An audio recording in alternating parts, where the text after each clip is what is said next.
Hey guys, such an interesting video on Wild Rift. So we're back with a Ashe supplementary guide. Now this guide is going to be on Crit Ashe, and we'll first talk about her items, runes, and spells. Then we'll talk a little bit more about her itself when we get into the gameplay itself. So first up, let's start off with discussing the build. So, of course, first up, we have Blade of the Rune King. Now, why do we have Blade of the Rune King? Personally, I feel that building Ashe full damage, like aka 4 crit items into a GA, makes Ashe incredibly squishy, and she does do decent damage, but not nearly enough damage that I feel warrants going for 4 full crit items. What I think is way better is to go for Blade of the Rune King for the utility, and then move on to building crit. So what does Blade of the Rune King give you? Well, firstly, you get a little bit of AD, quite a bit of attack speed, which is really useful, of course, for spamming your auto attacks to slow down enemies.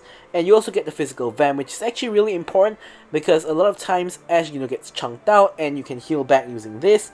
And of course, you get to the main part, which is of course going to be the drain passive. Now this allows you to steal enemy movement speed after 3 attacks. So this is the main factor that makes Ashe really deadly, because Ashe normally is underestimated because she doesn't do a lot of damage. While that is true, with Ashe slow on her passive combined together with the Blade of the Rune King drain passive, a lot of times enemies cannot get away. So it literally becomes something like a death by 1,000 cuts scenario where you slowly chip them away as they're trying to run back to the tower. They can't make it there and they die. At the minimum, you will force a flash because they realize they can't get away and they have to flash away. So this is why a Blade of the Rune King is really effective on Ashe. Next up, we go for Rune's Hurricane for crit, attack speed, as well as Wind's Fury, which allows you to attack 3 enemies at once. Now, attacking 3 enemies at once on Ashe is really huge because it allows you to actually apply your slow onto 3 people at the same time, which is actually very essential for Ashe herself. So that's why I actually go for this second. Now, obviously, you can see these 2 items don't give you a lot of damage, which is why we go for Kraken Slayer, but we'll talk about that a little bit later. So next up, we go for the Boots of Fury, because getting more movement speed when you're attacking enemies is really useful, both for kiting away as well as chasing people down. As I said, it does synergize with the slow on her passive, and I don't really think defensive boots are really helpful. Obviously, for enchants, you generally go for stasis. So for your third item, this is where the damage comes in. Now you have enough attack speed, now you start building the damage. So now you go for Infinity Edge, which gives you, of course, the AD, the crit, as well as increased damage. Now, of course, this is not increased crit damage because, as we know, Ashe can actually crit, but she does, of course, scale off of crit and deal bonus damage. So basically, in a roundabout way, she still gets more damage from IE is all you really need to know. So next up, we go for LDR. Of course, this gives you the up to 75% crit, a little bit of AD, and of course the armor penetration, which is the main reason why we're building this.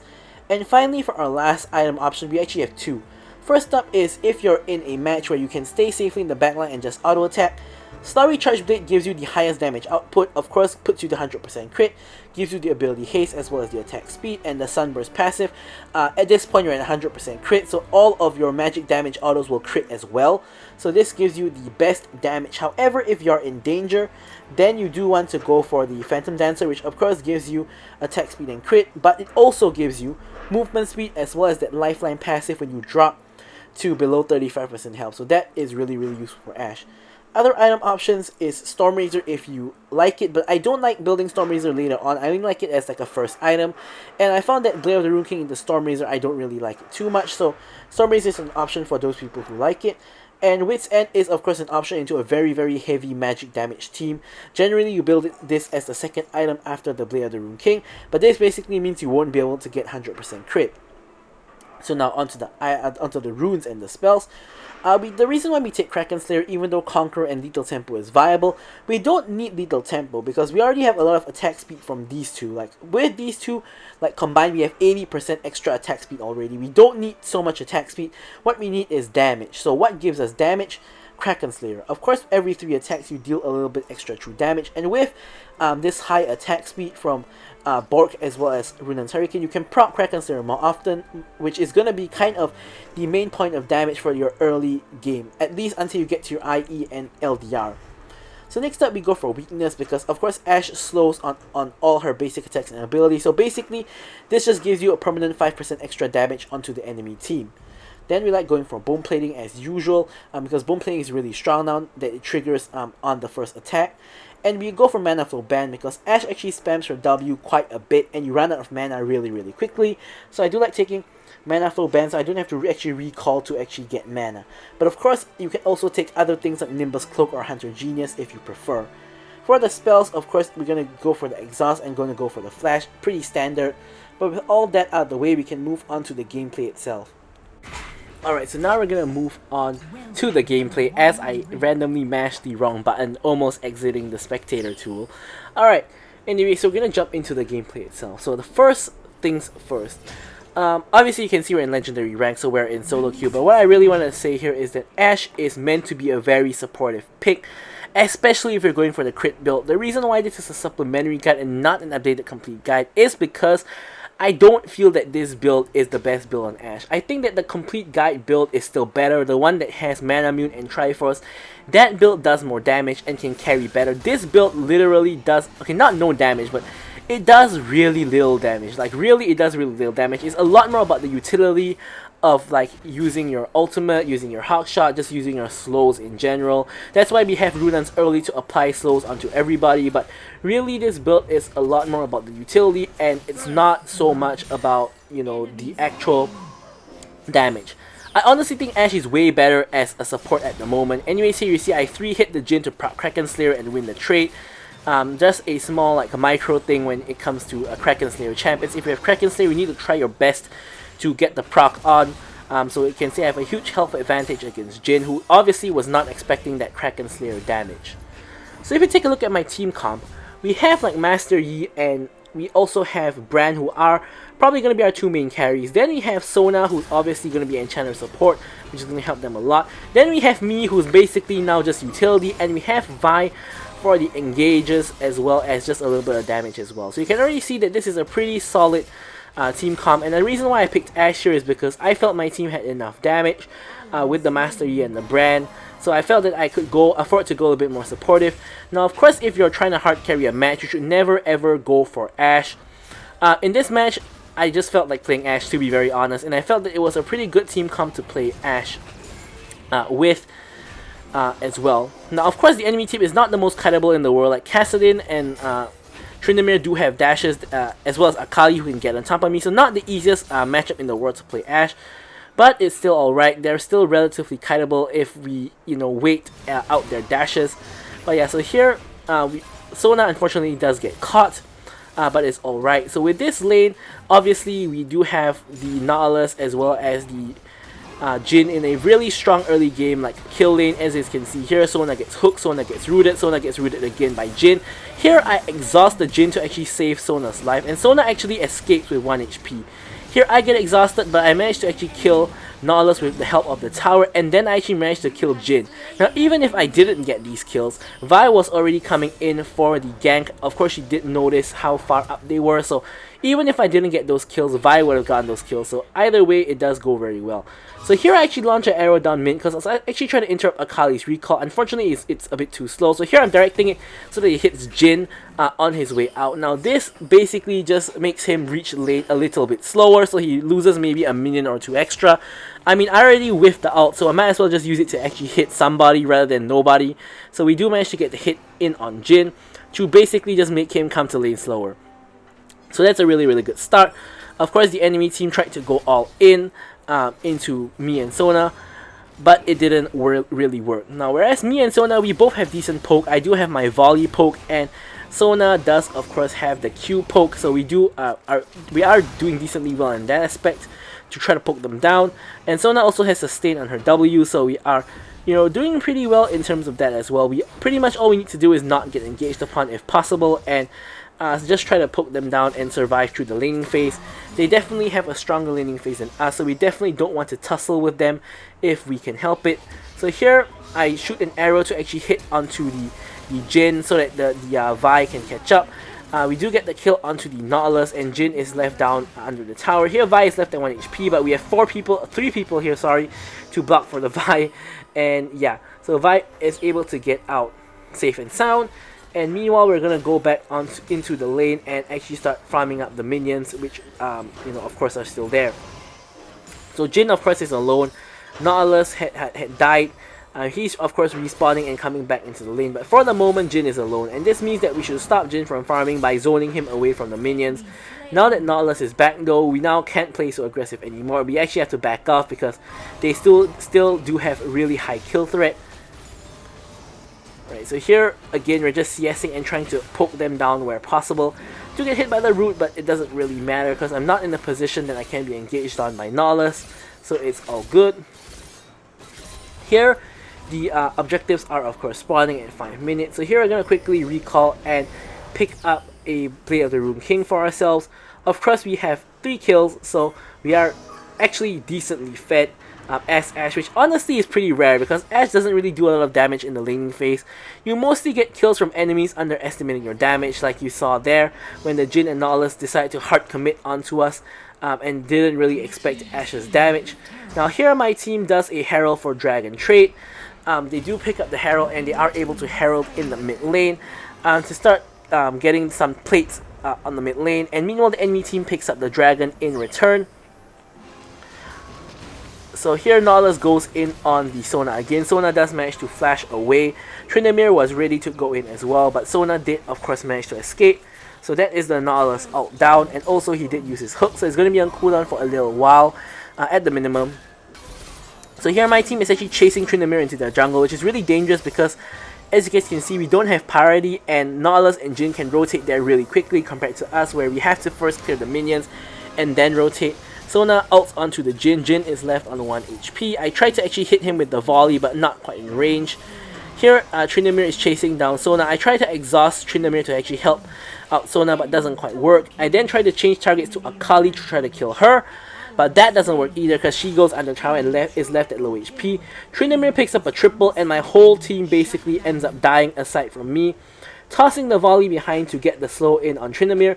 Here there's no real chance of me dying because I both have my flash as well as my slow. So if somehow he managed to catch me, even though I'm slowing him down significantly, you know, I wouldn't die anyways because he still would have had to deal with my flash. So I'm pretty much safe in that aspect.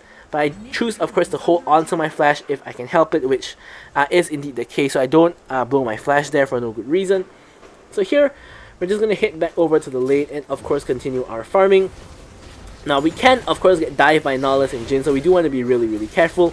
However, my team is all kind of coming down and trying to actually collapse onto them. Now, I do have my ult here, but Jin has Edge of Night, so I can't actually ult Jin, which turns out to be a really good purchase against Ashe. Here Jin ults and Nautilus actually goes in. Nautilus ends up dying again to all of our damage. So Nautilus copping another death there and we get another kill, 4-0 and 1. Here we have Akali and Jin. So here I'm just waiting to actually ult either of them if they happen to walk up too far. We have 4 people here, so we should have more than enough damage to really kill one or both of them if they do make a mistake. Here Jin steps up, gets ulted by Vi, gets ulted by me, gets ulted by Sona as well. And we end up using all 3 ultimates on him, and he of course dies. I don't think we needed to use that many ultimates, but all of us had the same idea that he was overextended and he deserved to die. So all 3 of us ulted him instantly. Anyways, with that pick, we do manage to pick up the tower and we are of course able to recall. We now have the Runaan's Hurricane already, so of course we have the double Iron Power Spike, which isn't really a strong Iron Power Spike for crit Ashe because of course we do need the IE to start actually dishing out decent damage. So for now we're still going to be tickling enemies for the most part. Now that we've taken down our bot lane tower, we can actually rotate over onto mid and start of course holding mid. Now here we use the Hawk Shot to actually spot out the 3 enemies around the Raptor pit area. And unfortunately they all are coming to push mid and I'm the only person in mid. So here I'm really scared, you know, because I can get very easily dived by Nautilus and the 2 of them. But unfortunately for me that does not happen. And at the end of the day nothing too much happens. Here I spot them actually rotating down to bot, which basically indicates to me that they're going to push down the bot lane. So what I'm trying to do here is I am trying to of course defend the lane. Here I actually avoid the Akali because I was trying to hit either Kassadin or Tryndamere, but unfortunately I don't actually hit. So here I'm focusing on attacking the wave and clearing the wave, as you guys can see here. Also just might as well just take the fruit before they actually pop it for me, or maybe not. So here I'm trying to, of course, clear the minions. Here I'm focusing the minions again. Here I'm trying to avoid getting hit by Jin and Nautilus as far as possible and trying to not get dived. I do clear all the minions. Nautilus ults me for some reason, which doesn't really do very much. And here finally we do pop the fruit and restore our health and mana. Master Yi is actually on the way down somewhat, or not really, he's picking up the skull. But anyways, we do want to be safe. We don't know if they're in that bush, so I use my W to check, and they're not actually in that bush. So I'm going to quickly take this opportunity to push out the wave now that Nautilus isn't here. But now he is back, of course, but thankfully we already have the wave pushed out, so we should be relatively safe. In the meantime, Tryndamere does die in the top lane, and of course we do actually have the dragon spawning within the next 20 seconds. So, of course, that's the objective we are really interested in, considering the enemy team already has one dragon. We shouldn't let them stack up to too many dragons, so we should try to contest this next dragon. Of course, before we do that though, we do want to, of course, clear out the wave. Now, this dragon I'm not really backing because I don't really have much I need to buy, so instead I'm just gonna just go straight on over to the dragon. And you can see the enemy team is also getting in position for the dragon. Vi is still coming out of base. Tryndamere is also about the same progress as Vi, so we are just sort of waiting for something to happen here. Waiting for our team to, of course, group up. Our Master Yi top is, of course, on the way here as well. Here I'm going to pick up the red buff as I'm fed. And the red buff is really, really useful on Ashe. Here Nautilus flashes in to ult the Vi. Nothing too much really comes of it. Akali tries to walk up. Master Yi goes in onto the enemy team, and Bran actually ults the enemy team. Here, Akali is actually diving in the backline, which is me. So here I'm just trying to kill her. As you guys can see, we do manage to exhaust her and then pick up the kill onto the Akali. And in the meantime, Jin launches his ultimate. Vi does end up catching up to him and we end up taking the dragon, but there at the same time ends up being some kind of a skirmish over there in the bot lane between the Vi and the Jin Kassadin. So here I was actually going to go for this tier 2 tower, but somehow the 1 HP Jin and 1 HP Kassadin actually managed to turn around and kill Vi, and now they're actually going on to the Sona. Now I realized that I'm probably not gonna win in a 1v2, so I blast plant myself back away and I actually end up running away. And the tower actually ends up at 150 HP, which I thought that we would get the tower with both me and Master Yi there, but ends up we didn't. Not the worst in the world, but 3 people basically end up dying needlessly, unfortunately. So here we're just going to recall and pick up our stasis. Of course, with 4-0 and 5 scoreline, we do want to keep ourselves safe because we do have a shutdown, and of course the enemy team is very, very interested in procuring that shutdown. So we're going to try to avoid dying with that extra layer of safety with the stasis. So here I'm just going to go ahead and farm the jungle, since there is nothing much I can really do. Here I'm using the hawkshot to actually check for enemies before I go for the skull. Of course, it is absolutely not worth to actually die for a skull, so we're going to check that no one is around the area first before we actually commit to doing it. So now we picked up the skull. Now we can move on to going for a bot lane farm, because bot lane has of course been pushed in by Akali. In the meantime, our team is sort of getting to a fight on the opposite side of the map, but there's nothing we can really do about that. All we can really do is actually farm. We can try to toss over a cross-map ultimate, which I was thinking of, but looks like the fight was kind of breaking up already, so no real point in doing that. So next up, Baron is spawning. Here I actually thought that the enemy team went to Baron on spawn to actually do it, because we do have a dead jungler, which I thought was possible, but turns out they were just trapping and they actually did turn on us the moment we came. Sona dies as a result, and Bran is in trouble. Vi, of course, just respawned, and Master Yi is busy pushing out the top lane. So here in the enemy team, the Tryndamere and Kassadin are starting to become huge problems. Tryndamere now is 7 and 2, and Kassadin is 5 and 2. Kassadin already has his 3 item power spike, so that is sort of a huge concern, and Tryndamere is also almost toward his 3rd item already. Now fortunately, Akali, Nautilus, and Jin are not too big of a problem, at least not yet. Nautilus of course is always going to be a CC and a catch threat, so you can't really say he's not a problem, but thankfully Akali and Jin are not fed. But pretty much everyone on their team can be a carry aside from the Nautilus, so it's like a full 4 carry team. So it's still gonna be a bit of a problem that Kassadin and Tryndamere are fed. Whereas on my team, we only kind of really have 2 carries. Of course, partially my fault because I didn't go for a traditional ADC. Here I'm going to launch the arrow down. Unfortunately, only hit the Nautilus because Nautilus was in the way of hitting the other two. So unfortunately, I don't quite get the other two. Here I flash in, trying to get the kill onto Kassadin because he does have a huge shutdown. I exhaust him and I am able to pick up the shutdown onto him. Here I'm trying to kite out the Nautilus, and I actually was expecting that hook, so I tried to sidestep it, if you guys can see, but the hook hitbox is a little bit too big and I do end up dying.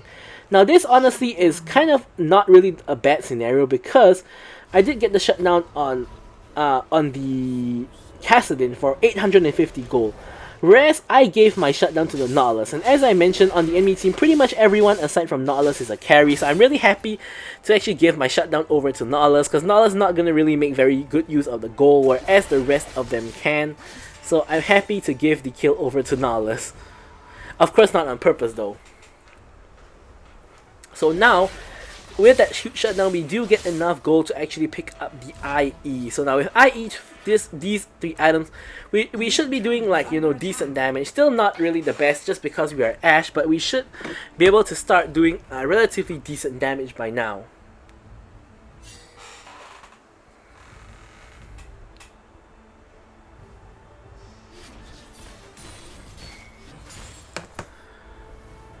Okay, so not much happening here, we're just catching side waves.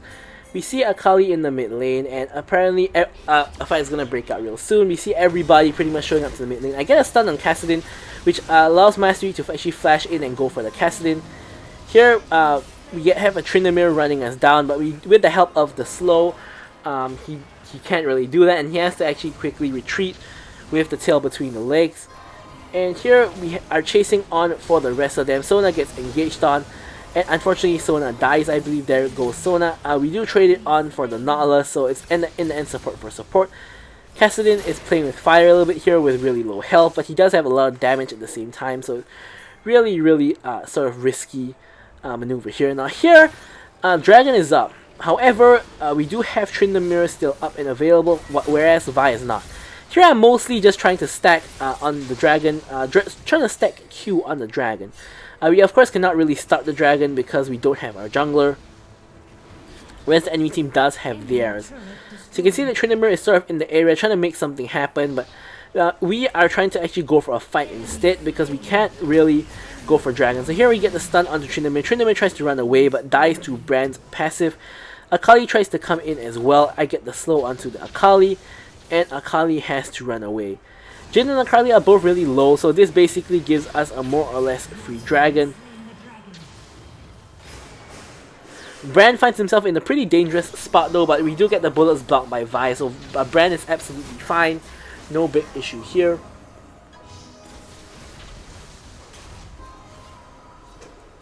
Red buff is up, so we do actually manage to get ourselves the red buff yet again. And we're gonna back, and of course we're gonna start building toward our LDR. Of course, getting the last Whisper component first for the armor penetration. Sorry, they're not too useful against this team. Pretty much it's only the Nautilus that has armor penetration, but hey, still better to get armor pen than not because people still have base armor, so we're still gonna do decent damage against them. So armor penetration is still going to be useful.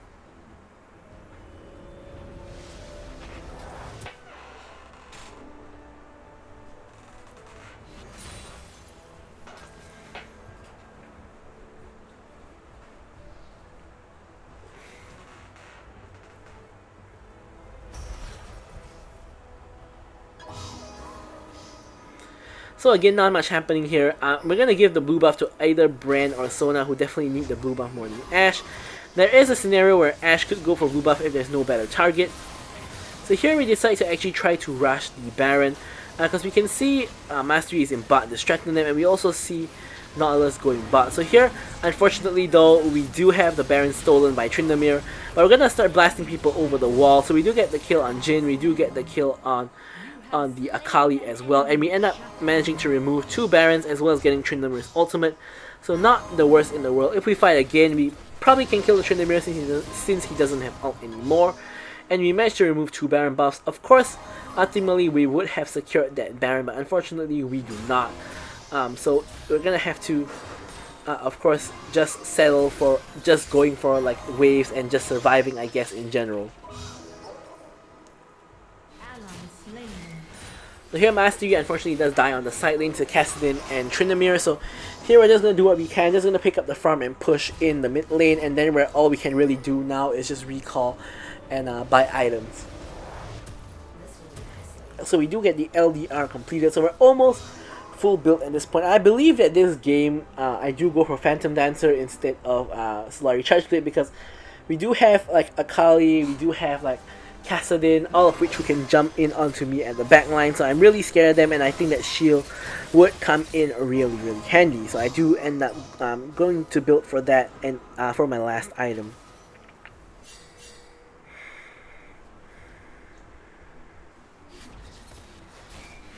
So here I'm gonna go clear the wave first, then we can turn back onto doing the jungle. But I spot a fight kind of breaking out between my team and the enemies. So here I'm going to rotate over to the fight. Elder Dragon of course did adjust spawn, so that means that Elder Dragon is going to be contested by both teams. And here we get the exhaust onto the Tryndamere. Tryndamere is in his ultimate, so he can't exactly die. Here Nautilus goes in onto me, but no one is there to follow up. Here I'm trying to blast the Kassadin mainly. We do get the kill on Kassadin, and then onto Nautilus, and then onto the Jhin as well. So only Tryndamere is left alive at this point. So honestly, we're just going to end up taking the Elder Dragon. We could have possibly tried to end with 30-second plus Death Tyrants and only one person alive, but we end up going for the safer, less risky option of simply just going for the Elder Dragon. So here, obviously, with the Elder Dragon secured, it's going to be a lot easier to, of course, pretty much win fights and end the game. Now, unfortunately, though, this entire match, we've been having pretty horrible wave states. You can see here, a large number of cannon minions have pushed into the tower, so I'm going to have to quickly hit over here to fix the wave. And also, we don't really have Baron up, so for now, the best thing for us to do is pretty much to just stall for time and wait for Baron to come up, and then force the enemies to come to us at Baron or concede the Baron, and both ways we're going to be in a pretty advantageous position. So here we actually pick up the entire Phantom Dancer, so now we actually managed to reach full build. Here I spot a fight happening in the top lane without me. I'm just launching my arrow down to try to help out. End up stunning the Nautilus, which ends up netting us the kill onto him, which is of course only the support, but a pick nonetheless. So 10 seconds more to the spawn of the Baron itself. We're gonna just start shoving in the mid lane, and maybe we can even siege down the mid tower with Ashe, because Ashe does have pretty decent range. As you can see, I'm barely inside the tower range when I'm trying to siege. So here, unfortunately, I tank like 2 tower shots, but fortunately I get rooted outside the tower. I end up actually killing Jhin with the help of the Elder Dragon buff. So here it's getting a little bit dangerous. So I'm pinging for Elder Dragon. I let Sona take the fruit for the mana. And did I say Elder Dragon? I'm not sure if I said it, but we're gonna actually go for the Baron instead. So here with the Elder Dragon up, we can easily do the Baron. Bran is pretty much zoning them away, and with Bran's like insane like damage, and with the Elder Dragon, he as one person can just zone them away. Here, he does manage to do a lot of damage to Kassadin, but can't finish the kill. So with my ultimate, I'm gonna just snipe down the Kassadin. Not a very common usage of the ultimate to finish off a kill, but hey, you know, it works nonetheless. And here with the Baron, with the Elder Dragon, pretty much the game is over. We can push down mid, and 3 enemies left alive, but not too much they can really do in the face of Elder Dragon and Baron. Akali tries to go in, she dies, and we end up ending the game. So, thank you guys so much for watching the video. I'll leave you guys with the stats as usual, and goodbye.